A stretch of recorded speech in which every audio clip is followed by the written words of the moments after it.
Hey guys, Miss Colvin here with some algebra review. The first property that I want to discuss is the distributive property because it's super important being on the ACT and almost every standardized test from 6th grade up. You'll even see it in college. The distributive property is not difficult. All it involves is multiplication.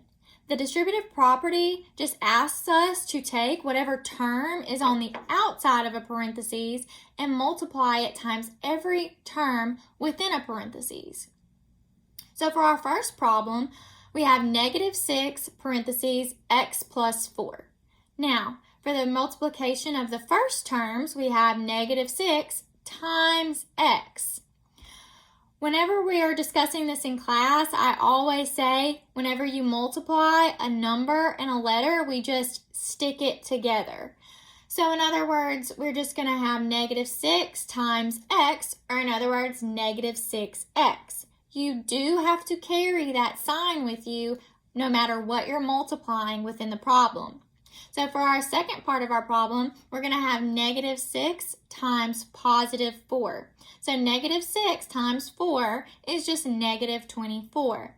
Anytime you multiply a negative number times a positive number, you're going to get a negative number.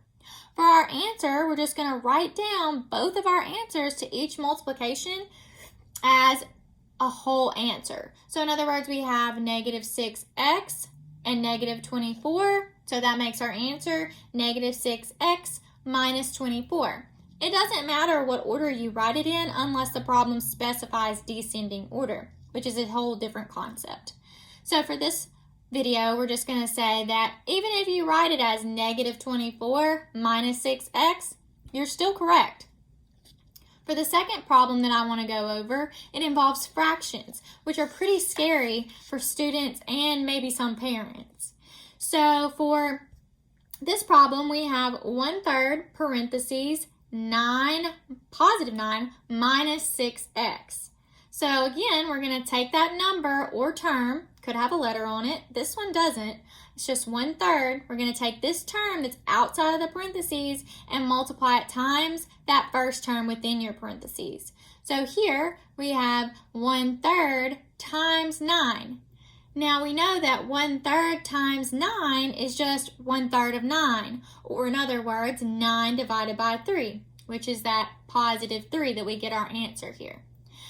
For the second step, we're going to take 1/3 times -6x. Again, make sure you keep your signs. So 1/3 times -6x is, in other words, just 1/3 of -6, which we know is -2. And for that x there, we're just going to keep it attached and make sure that we write it attached to that -2 coefficient in our answer.